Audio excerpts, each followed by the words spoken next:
Madhutara Vaghela Pravinsinh Gobind Singh highway ઉપર મારી જમીન આવેલી છે 10 થી 15 એકર જેવી, અને એમાં રોડ કપાતમાં લગભગ 2 એકર જેવી જમીન બે સાઈડથી થઈને મારી જાય છે.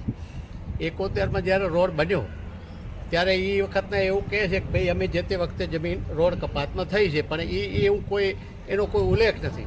અને અમારા બાપાએ કે અમારા દાદાએ કોઈ રૂપિયો લીધો હોય તો એનો કોઈ તેજરીમાં કે મસ્ટરમાં ક્યાંક અંગૂઠો હશે, અગર તો એને 40 રૂપિયા કે 100 રૂપિયા ચૂકવ્યા હશે એનો અમને કોઈ પુરાવો આપે તો અમને આ માન્યા છે.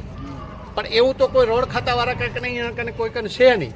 અને 2024માં અત્યારે એ નેશનલ હાઈવેની અત્યારે નોંધ પાડે છે ને બે એવું કહે છે કે 30 મીટર બે સાઈડમાં અમારી જમીન છે, અને એ રીતે ખેડૂતોને દબાવી, પોલીસને ઉપરથી બંદોબસ્ત માંગી અને ખેડૂતોને દબાવી અને અમારી જમીન લઈ લે છે, પડાવી લે છે. એટલે અમને નેશનલ હાઈવે 6 બને કે 8 લાઈન બને એનાથી અમને કોઈ વાંધો નથી, પણ અમારે ખેડૂતને અમારી વળતર મળવી જોઈએ. જે હોય, અમે એવું નથી કહેતા કે અમને આટલી જ મળે, જે જંત્રી પ્રમાણે નિયમ હોય એ પ્રમાણે અમને વળતર આપે અને કામ ચાલુ કરે.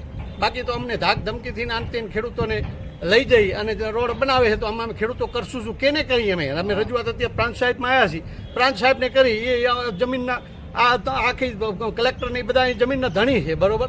તો એ સાહેબને વિચારી અને અમને યોગ્ય આ મને કોઈ રીતે વળતર મળે એવું સાહેબ કરાવે, આ મારી વિનંતી.